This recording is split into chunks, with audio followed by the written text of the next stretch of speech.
আট দিন হাসপাতালে ৬ নবজাতক মৃত্যুর ঘটনায় ভুক্তভোগী পরিবারগুলোকে ক্ষতিপূরণ ও ফ্রি চিকিৎসা সেবার প্রতিশ্রুতি দিয়েছে কর্তৃপক্ষ।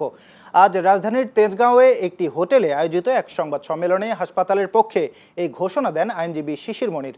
তিনি বলেন, তদন্ত কমিটির প্রতিবেদন অনুযায়ী দায়িত্ব অবহেলায় অভিযুক্ত একজন নার্স ও আয়াকে অব্যাহতি দেওয়া হয়েছে। একই সাথে ৫ পরিবারের যোগ্য সদস্যদের হাসপাতালে চাকরিতে অগ্রাধিকারের আশ্বাস দেওয়া হয়।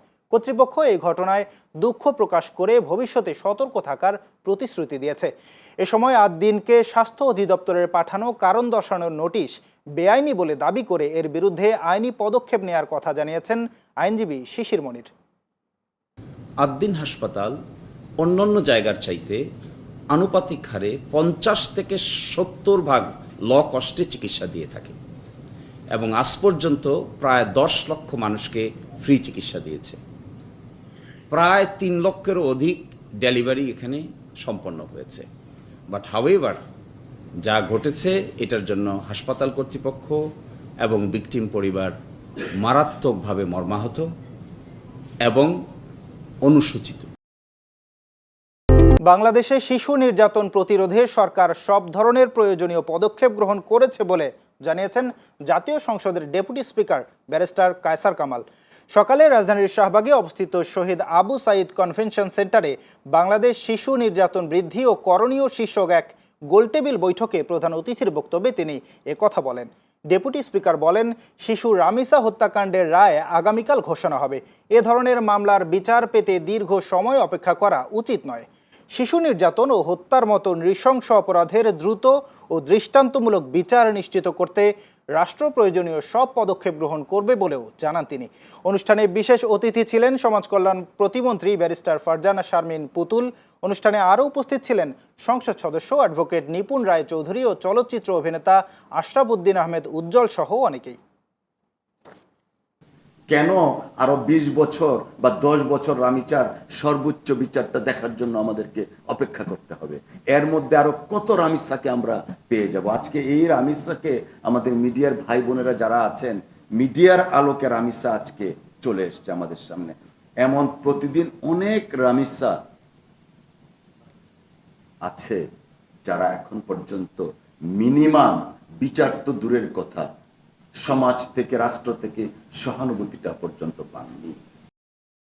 যমুনা সেতুর ওপর দিয়ে গত ২৪ ঘন্টায় ৪০,৫৮০টি যানবাহন পারাপার হয়েছে। এতে টোল আদায় হয়েছে ৩,১৪,২৭,২৫০ টাকা। আজ যমুনা সেতু সাইট অফিসের নির্বাহী প্রকৌশলী সৈয়দ রিয়াজউদ্দিন বিষয়টি নিশ্চিত করেছেন। যমুনা সেতু কর্তৃপক্ষ জানায়, বৃহস্পতিবার রাত ১২টা থেকে শুক্রবার রাত ১২টা পর্যন্ত ২৪ ঘন্টায় সেতু দিয়ে ৪০,৫৮০টি যানবাহন পারাপার হয়েছে। এর মধ্যে উত্তরবঙ্গগামী ১৫,৪৪৮টি যানবাহন পারাপার হয়েছে। এতে টোল আদায় হয়েছে ১,৩৫,৫৮,৮০০ টাকা। অপরদিকে ঢাকাগামী ২৫,১৩২টি যানবাহন পারাপার হয়েছে। এর বিপরীতে টোল আদায় হয়েছে ১,৭৮,৬৮,৪৫০ টাকা। ক্যান্সার আক্রান্ত শিশু এবং বিশেষ প্রতিবন্ধী শিশুদের নিয়ে ঈদ পরবর্তী ঈদ আনন্দ অনুষ্ঠিত হয়েছে। দুপুরে রাজধানীর বনানীর একটি রেস্তোরাঁয় সামাজিক সংগঠন অবাক ফাউন্ডেশন ও ঝলক ফাউন্ডেশন অনুষ্ঠানটির আয়োজন করে। অনুষ্ঠানে বক্তারা বলেন, ক্যান্সার আক্রান্ত ও প্রতিবন্ধী শিশুদের ভবিষ্যৎ সুরক্ষায় রাষ্ট্রের পাশাপাশি সমাজের সকলকেই এগিয়ে আসতে হবে। সামাজিক ব্যবস্থাই পারে এই সকল শিশুদের প্রাণবন্ত করে গড়ে তুলতে। এই সকল শিশুদের পাশে দাঁড়াতে সমাজের ধনাঢ্য ব্যক্তিদের প্রতি জোর দাবি জানান তারা। এ সময় ঝলক ফাউন্ডেশনের ৩১তম বর্ষপূর্তি উপলক্ষে কেক কেটে শিশুদের সাথে আনন্দ উল্লাস করেন তারা। অনুষ্ঠানে প্রধান অতিথি হিসেবে উপস্থিত ছিলেন ট্রান্সপারেন্সি ইন্টারন্যাশনাল বাংলাদেশ টিআইবির চেয়ারপারসন মনসুর আহমেদ চৌধুরী। বিশেষ অতিথি হিসেবে উপস্থিত ছিলেন সুইড বাংলাদেশের মহাসচিব মাহবুবুল মনির, চ্যানেল এস এর ব্যবস্থাপনা পরিচালক ও সিইও সুজিত চক্রবর্তী সহ অন্যান্যরা। এ সময় প্রায় অর্ধশত শিশু ও তাদের পরিবার উপস্থিত ছিলেন। এই গ্রুপের মধ্যে কোনো ইমেজ দেওয়ার প্রতিযোগিতা, ওদেরকে যদি আমরা বকা দিই, মার দিই, যখন আবার হাত বাড়াই ওরা আমাদেরকে জড়ায় ধরে, ওরা ভালোবাসার গান গায়।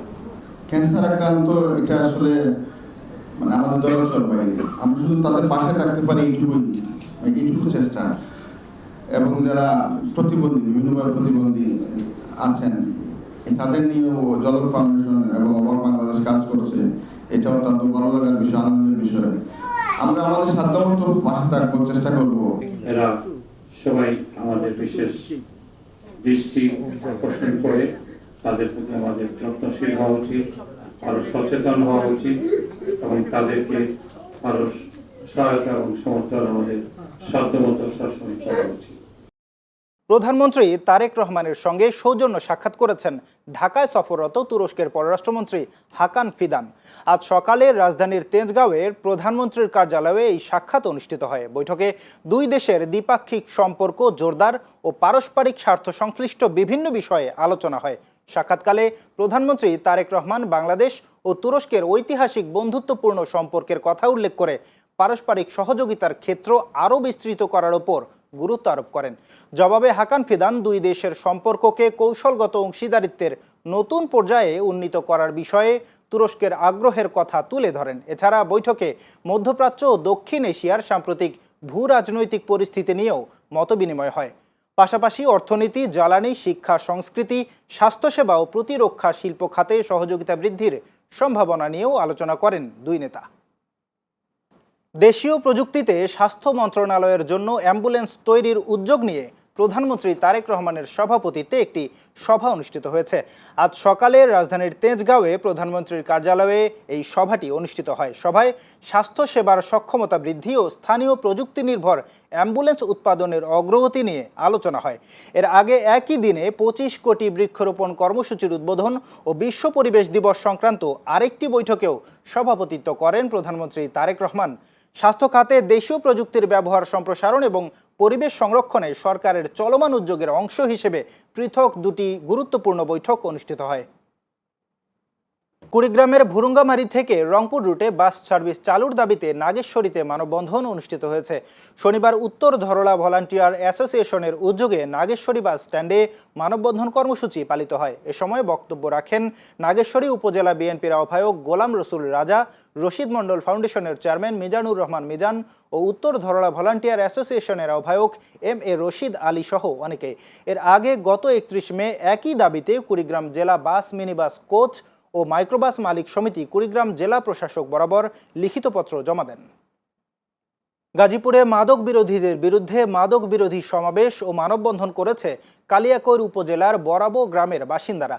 শনিবার দুলাল মার্কেট এলাকায় সমাবেশ ও মানববন্ধন অনুষ্ঠিত হয়। এ সময় মৌচাক ইউনিয়নের 9 নম্বর ওয়ার্ড বিএনপির সভাপতি আবু বক্কর সিদ্দিকের সভাপতিত্বে উপস্থিত ছিলেন গাজীপুর জেলা যুবদলের যুগ্ম আহ্বায়ক রিয়াজউদ্দিন তালুকদার, মৌচাক পুলিশ ফাঁড়ির উপপরিদর্শক আব্দুল মজিদ ও মৌচাক ইউনিয়ন ছাত্র দলের সভাপতি সেলিম হোসাইন সহ অন্যান্যরা। স্বাস্থ্য ও পরিবার কল্যাণ মন্ত্রণালয় কর্তৃক প্রকাশিত অযৌক্তিক নোটিশ প্রত্যাহার এবং চিকিৎসকদের ন্যায্য অধিকার আদায়ের দাবিতে নেত্রকোনায় মানববন্ধন ও বিক্ষোভ কর্মসূচি পালন করেছেন ইন্টার্ন চিকিৎসকরা। শনিবার সকালে মেডিকেল কলেজ হাসপাতালের সামনে এই কর্মসূচি পালন করা হয়। মানববন্ধনে উপস্থিত ছিলেন ইন্টার্ন চিকিৎসক আব্দুল আল আরমান, অপূর্ব সাহা, আতিকুর রহমান, সাদমান সাইফুল সহ অন্যান্য চিকিৎসকরা। কর্মসূচিতে বক্তারা বলেন, স্বাস্থ্য মন্ত্রণালয়ের সাম্প্রতিক নোটিশ চিকিৎসকদের পেশাগত মর্যাদা ও অধিকার ক্ষুণ্ণ করছে। তারা অবিলম্বে নোটিশ প্রত্যাহার এবং চিকিৎসকদের যৌক্তিক দাবি মেনে নেয়ার দাবি জানান। কুড়িগ্রামের নাগেশ্বরীতে বিসিডিএস উপজেলা শাখার ত্রিবার্ষিক নির্বাচন অনুষ্ঠিত হয়েছে। বাংলাদেশ কেমিস্ট অ্যান্ড ড্রাগিস্ট সমিতির আয়োজনে শনিবার দুপুরে নাগেশ্বরী বণিক সমিতি কার্যালয়ে নির্বাচন অনুষ্ঠিত হয়। এ সময় সিস্টার ফার্মেসির স্বত্বাধিকারী ইব্রাহিম আলীকে সভাপতি নির্বাচিত করা হয়। পরে নির্বাচন কমিশনার সেলিম আহমেদ টুকুর সভাপতিত্বে আলোচনা সভা অনুষ্ঠিত হয়। এ সময় বক্তব্য রাখেন জেলা বিসিডিএস এর সভাপতি আতাউর রহমান হেরিক, সিনিয়র সহসভাপতি চিন্ময় পাল ও উপজেলা বিএনপির আহ্বায়ক গোলাম রসুল রাজা সহ অনেকেই। সাভারে আল মুসলিম গ্রুপের 3টি তৈরি পোশাক কারখানার 1868 শ্রমিককে ছাঁটাইয়ের প্রতিবাদে মানববন্ধন কর্মসূচি পালন করেছেন শ্রমিকরা। শনিবার দুপুরে সাভারের উলাইল এলাকায় মানববন্ধন কর্মসূচি অনুষ্ঠিত হয়। এতে ছাঁটাইকৃত শ্রমিকদের পাশাপাশি বিভিন্ন শ্রমিক সংগঠনের নেতারাও অংশ নেন। শ্রমিকরা জানান, সাভারের উলাইল এলাকায় অবস্থিত আল মুসলিম গ্রুপের 3টি তৈরি পোশাক কারখানায় 1868 শ্রমিককে ছাঁটাই করা হয়েছে। এর আগে সকালে ছাঁটাইকৃত শ্রমিকরা কারখানায় প্রবেশ করতে এসে ছাঁটাইয়ের নোটিশ দেখতে পেয়ে বিক্ষোভ শুরু করেন। এ সময় আইন শৃঙ্খলা পরিস্থিতির অবনতি এড়াতে ঘটনাস্থলে পুলিশ, জলকামান ও সাজোয়া যান মোতায়েন করে। সাভারে ঢাকা জেলা গোয়েন্দা পুলিশ পৃথক বিশেষ অভিযানে হানি ট্র্যাপ ও অপহরণকারী চক্রের 3 সদস্যকে আটক করা হয়েছে। একই সঙ্গে অপহরণের শিকার এক তরুণকে উদ্ধার করা হয়। ডিবি পুলিশ জানায়, শুক্রবার রাতে আশুলিয়ার জামগড়া এলাকায় অভিযান চালিয়ে চক্রটির 3 সদস্যকে আটক করা হয়।